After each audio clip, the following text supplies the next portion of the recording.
Hi guys, today I'm going to be showing you how I did this completely DIY, rental-friendly, total kitchen renovation on a budget. For less than $200, I got the supplies to completely redo my countertops, my appliances, and my floors.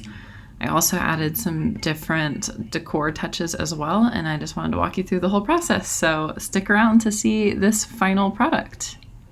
So here is the kitchen before shot, and it's really not where I want it to be right now, but I'll document how it's currently set up. We have this bench here, which is going to be moving, and we have this mug rack, which is going to be compiled into a new piece of furniture. And then the kitchen itself, there's some Halloween decor up at the moment, but in general, the things that are going to be changing in here are the countertops, which I've just never loved ever since we first moved in. I feel like they're really dark and a little bit dated for this space, and they kind of like weigh down the kitchen, and I would love to have a lighter, brighter feel in here. I'd love to change the cabinets themselves, but we're not going to mess with that for rental reasons. We are going to hopefully be able to cover the fridge. I know stainless steel is beautiful, but I have to wipe it down constantly with all the fingerprints. It's a huge chore, and I'd rather have something with a little more character, really. And then the last thing is the tile. Really not a huge fan of this generic tile. I'm sure they're gonna replace it after we move out because it is also pretty dated. So we will be laying down some temporary tile on top of that. A little nervous about all of our plans, but I think it's gonna really change the look in here. So we'll get some good before shots to compare and see what happens. So we have taken down the mug rack. It went to an exceedingly good home, my friend and fellow mug lover, Lisa. And so now we had a bunch of holes in this wall here opposite the kitchen, from hanging all sorts of different things here since we moved in. So we just put some spackling in there, sanded it down, and we're going to touch up the paint. To be honest, we really don't love these wall colors at all, but painting is not allowed in our rental situation, and it's a lot of work to redo, although as you're gonna see, we're gonna do a lot of work anyway. But the one thing I can say about this wall color is, to me, it just kind of blends into like nothing. Like my eyes don't even see it. So hopefully it won't be a problem. But anyway, we're gonna touch up those holes. We also have a very exciting new piece of furniture here that my husband put together. Thank you, honey. But I can't really show you that properly right now because I have a drop cloth over it. So we can do the next stage. Next day report, and this wall looks so much better, like new. So happy that we were able to kind of patch those little holes. Hang up this star here, and this is going to be the new sort of mid-century bar and drink and storage station. So that is looking great, and now it's a big day because today I finally get to say goodbye to these countertops that I have just never ever loved. So let me show you the plan for these. So as I've mentioned, these countertops have just never quite been to my taste. So I really wanted to replace them with something light and bright, and this was the contact paper I chose. I also got this kit which has some spatulas for smoothing out the air bubbles and razor blades and all the tools that I'll need for this job. And the first step, I've already cleared everything off of the counters, and now I'm going to clean them really, really well and start trying to apply it. I will go ahead and link the tutorials that I've learned the most from because I can't replicate every video on all of YouTube, obviously. So I'm just gonna show you pretty much a little bit of my process and my results, and I will link all the resources that I've used. So wish me luck. So I've kind of gotten the process down by now, and basically what I do is measure out the space and then trim the contact paper. I made it a bit larger than the space and then went back and cleaned up the edges with the X-Acto knife. So that way I didn't have to lay it perfectly straight. So you can see it's like overlapping the sink on that edge. And then just use the little spatula to really iron out any air bubbles as you go, reposition. Honestly, the corners were the hardest part, and I wasn't totally happy with how those turned out, but it was better than nothing, better than having my counters that I didn't like. So I just kind of took my time trying to wrap those tricky spots and make sure there were no air bubbles, reposition it when I needed to, and overall it worked out great. Time for a little status update. I think it's looking so much better in here. I feel like the bright countertops are even kind of making me like the cabinets better. To be honest, I don't love the cabinets, but we're not changing those. So I'm happy that this is just really brightening up the room. You can see like the parts I haven't covered yet. It's a huge difference. And the process is actually going so much better than I thought it would. I was very scared it would be totally hellacious, but it's been actually almost therapeutic getting like the little air bubbles out. It's very satisfying. And this contact paper has a really nice satin finish to it. You can get really high gloss ones, which also look nice, but I think this was the right choice for our kitchen. So far, so good. I was terrified that I didn't purchase enough, but I have one roll left with which to cover this whole bar top here and the little backsplash and around the sink and the spots that I have missed so far. Once I got the contact paper in place, trimming off the excess was really easy using the X-Acto knife, and I used the straight edge on the spatula to kind of help me guide where I was cutting. My husband helped with some of the really finely detailed parts, like around the sink. Same method, just going in with the X-Acto knife and then carefully peeling away the excess. Holding down the contact paper with the spatula as we did that kind of helped not accidentally peel off the contact paper you wanted to keep. And that was it to get that detailed area. Here is the reveal. The counters are done. I have to say that was not as hard as I thought it would be at all. Yes, my husband was a big help, and he did these like tricky parts around the sink. I think it looks pretty perfect. And I will say this contact paper is so forgiving. Like, can you even tell that there's a seam here? Let's see. Yeah, you can see it now. The seams were very forgiving. It was definitely kind of a learn by trial and error sort of process, even though I did watch a lot of tutorials. And like I said, I will link the one that was most helpful. But I found that doing this all in one piece was way too tricky, which all the tutorials warned me would be the case, but I kind of had to learn that lesson for myself. So I did the little backsplash as a separate piece and the counters as a separate piece. And we just trimmed around the tight areas with an X-Acto knife. And I think it was really turned out pretty well. Corners are so tricky. Basically, I just have to promise myself never look too closely at my own corners. I'll show you what I mean over here. They don't look good. Yeah, it looks like a poorly wrapped birthday gift, but I might tackle them again and see if I can get a smoother edge. But honestly, I really just kind of had to suspend my perfectionism for this project because I feel like 99% of the time that you look at your kitchen, you're looking at like the big picture. Unless I'm specifically cleaning a stain right here, I'm never really going to look at that corner that much. So especially since it is like a rental friendly solution, I just wanted to focus on the big picture, being bright and having my color scheme and making me happy and things like that. And so I try not to get hung up on that.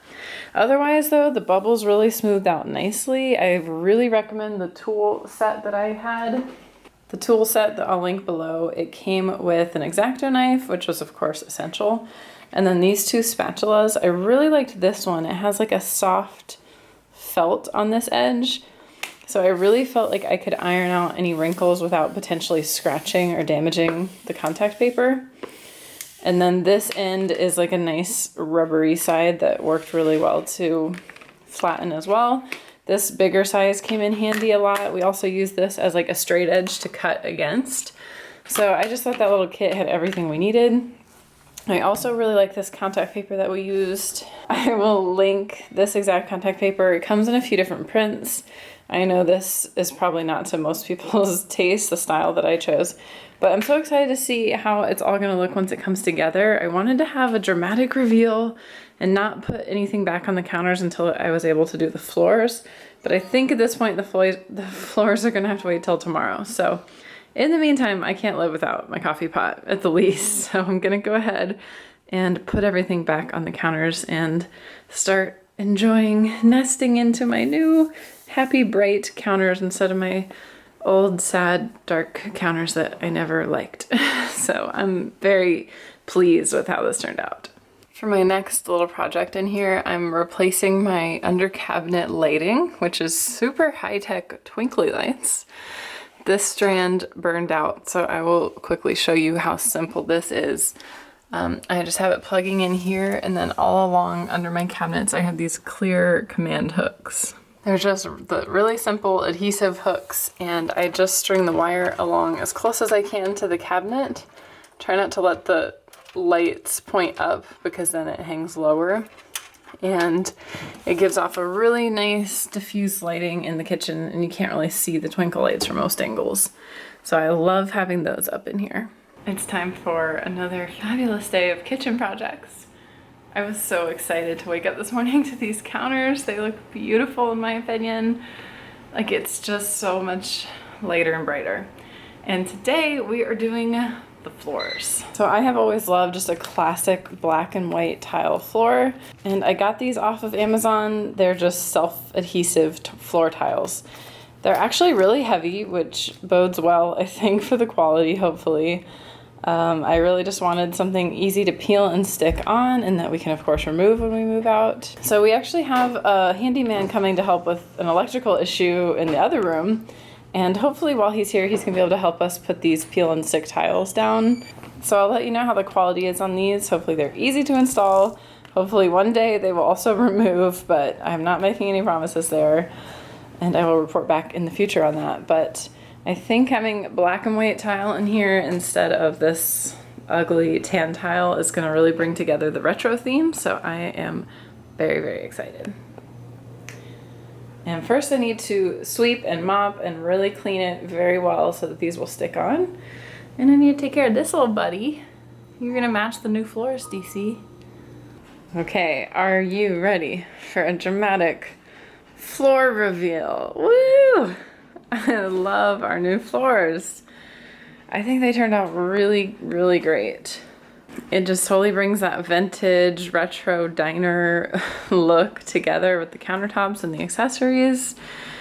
And for press-on flooring, I was really impressed with these. They were pretty easy to install. I'm glad we did have professional help. He handled especially like the tricky parts under the appliances and things. But I worked on it too, so I did like this area, and so I can vouch that they're pretty simple to install. But a word of caution, if you do get this exact pattern, they're not perfect squares. So you really have to line them up the same direction for the rows to be perfectly even. So there are definitely imperfections if you look closely at this, but the nice thing is people don't really look closely at floors, so I'm just really happy with the overall visual impact combined with the countertops. I mean, this is just a whole new room. It's a totally different space. It makes me so happy. It really suits my aesthetic. So obviously whatever your aesthetic is, you know, it doesn't have to be this exact style, but making a change to the floors just changed everything in here. So I'm so happy that we did this.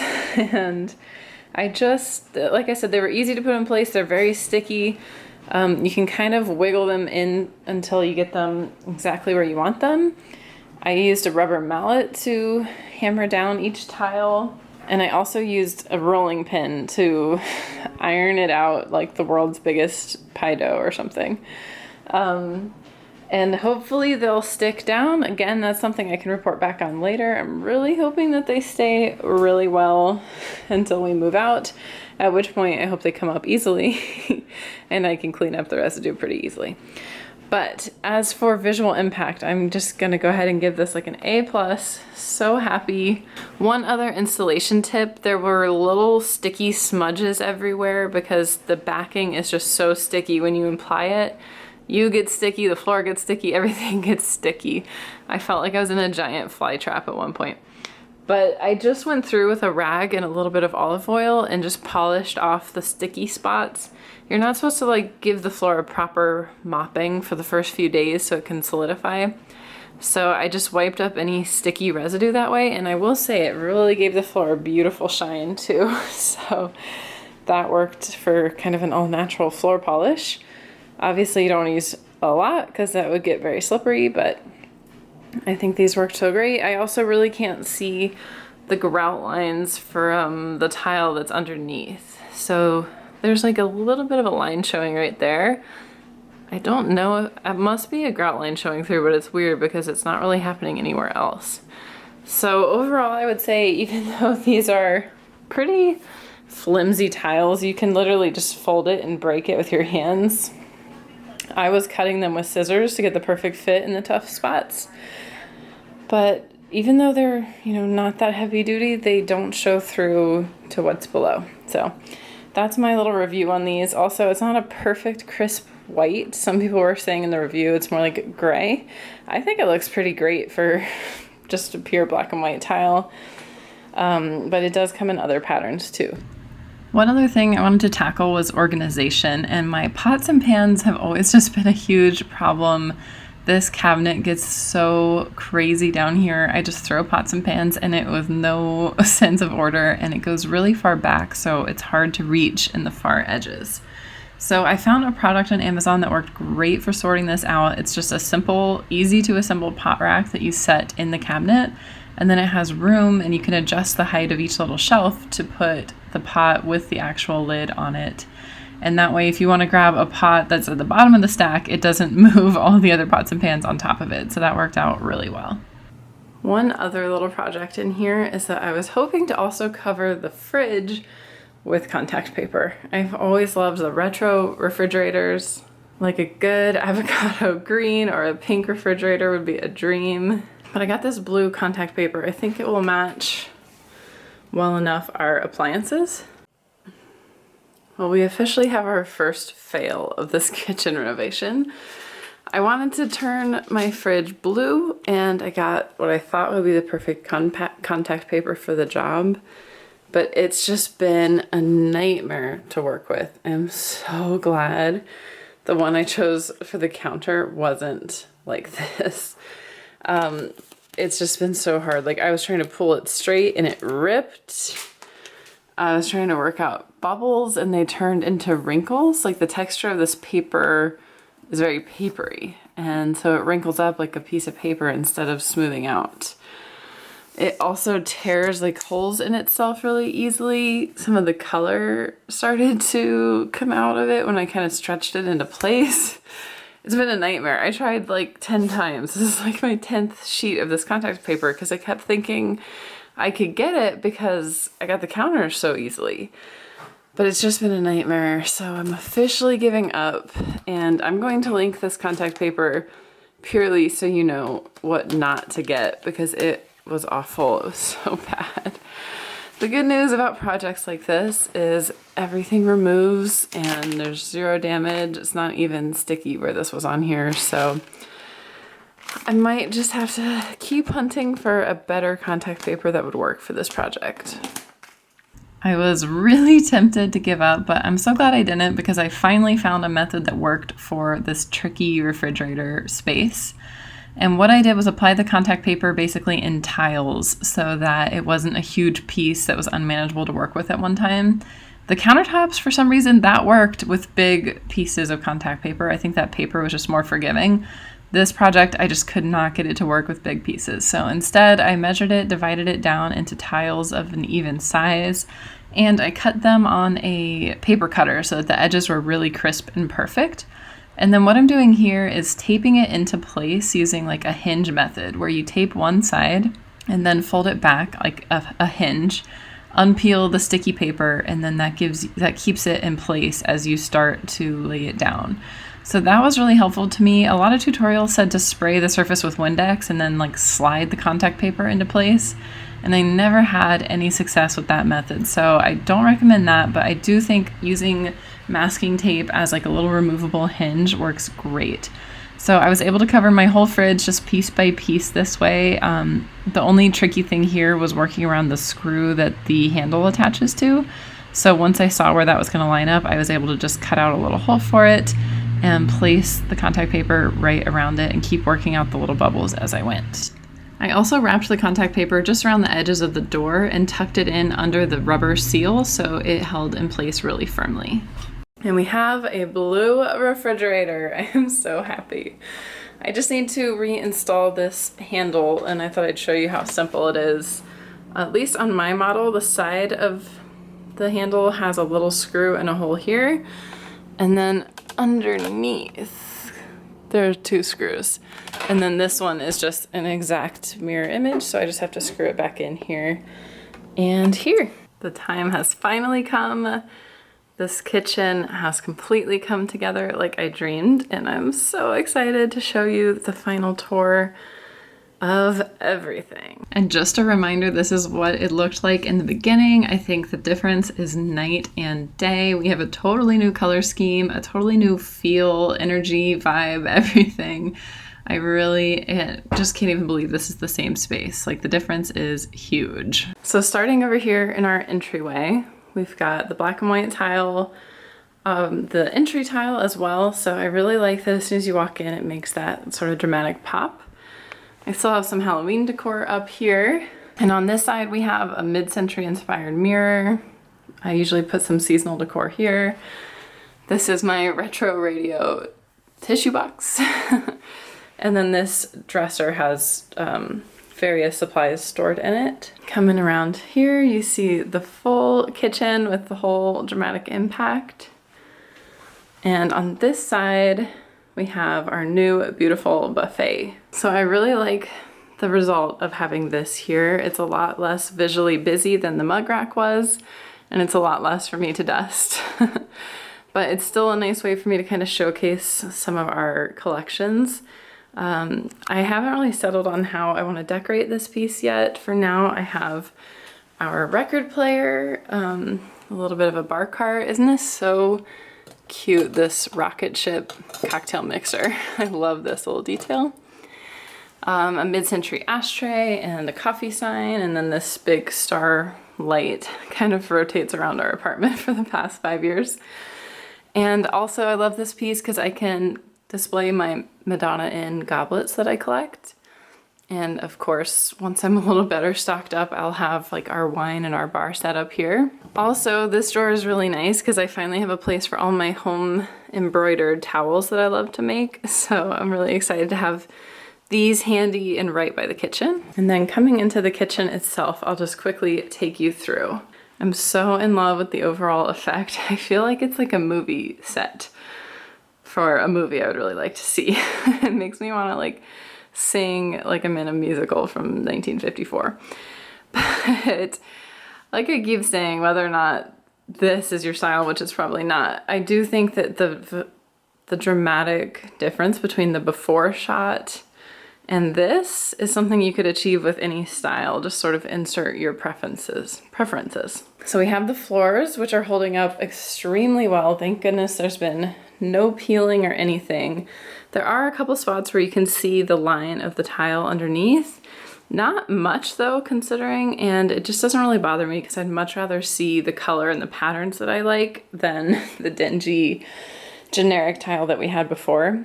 So I don't really mind if it does show the lines at all, but as long as it doesn't start peeling up, that would be very upsetting. But so far so good. And the nice thing is the more you walk on it, it really just kind of anchors it down better and better. Then we have our newly blue refrigerator. I'm so glad I finally prevailed with the struggles of the contact paper. And I'd say from about like here, you really can't tell that I did the contact paper in tiles. You know, from this point back, it just looks blue, which is really nice because you can see this with our open layout. If you're in the living room on the couch, I just like to peek in here and see my blue refrigerator. It makes me happy. But once you do come into the kitchen, you can tell it's tiled, which is unfortunate that you see those little seams. But honestly, I just reached a point where I was like, the heart wants what it wants. And my heart wanted a blue refrigerator so bad. So I'm happy I found a way to get it done. And I do think it looks nice and tidy. The seams are really straight and like perfectly cut. So at least it's not driving me crazy that it's like jagged or anything. And if we were more magnet people, we could probably hide it more. As it is, this is the only magnet I have from Disneyland.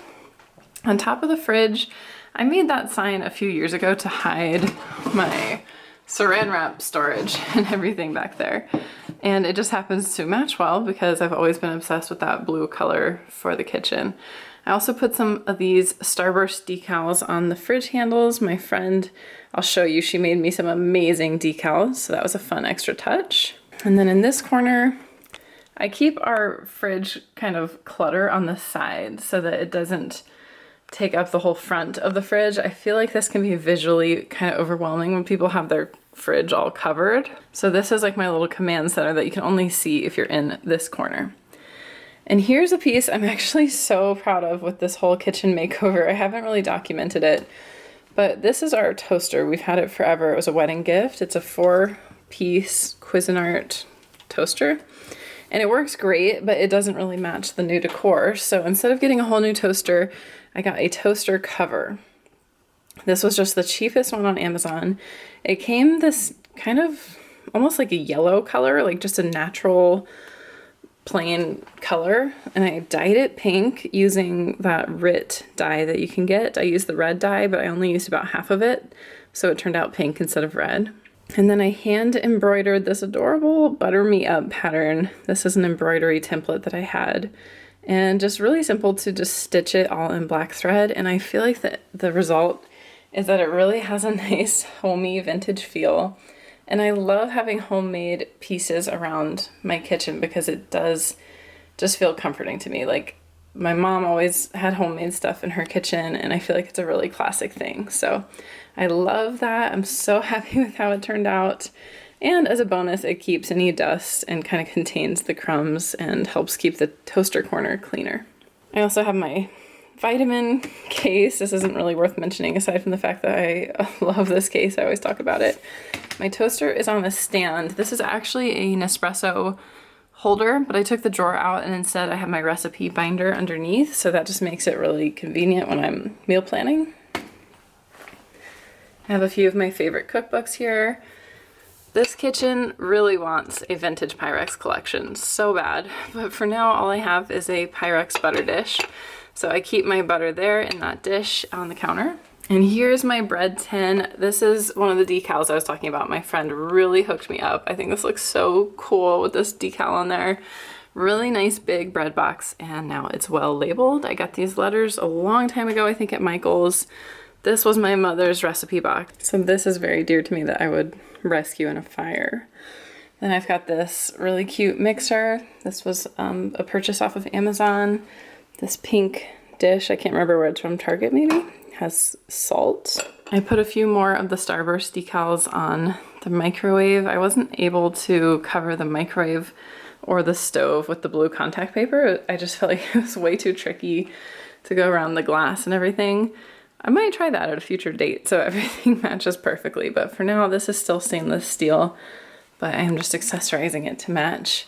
I have my vintage salt and pepper shakers. Those are off of eBay. Cute pink hand towel from my girl Michelle who sent that. It was so sweet. And over here we have another vintage creamer, Coca-Cola stuff, a vintage sugar syrup dispenser. This was a cross stitch that I made, so it adds another homey touch, I feel like. The coffee station has our nostalgic coffee pot, this donut holder, coffee holder from World Market. And I always like to keep a coffee or some kind of seasonal candle here. These are sugar packets from my favorite place, the Madonna Inn. These are actually vitamins in a coffee jar. I still have a few seasonal touches up here. Soon I'm going to be switching to Christmas decor. I'm very excited. But for now, we've got the seasonal fall scents going. Here's another homemade thing. I like to knit my own washcloths. Again, I just feel like it adds a little something special. And now these are all labeled again so fabulously. Thank you, Lisa, for using your amazing Cricut machine skills for me. I love these canisters and storing everything in there. Another fall touch there. And then lastly, I covered the dishwasher the same way that I covered the fridge. So not quite perfect, but I do like that it looks blue at a glance and kind of fits into the whole color scheme. And last but not least, I'm still curating the collection I'm displaying on top of the cabinets. But for now, I just have some of my kind of cute little kitchen items on display.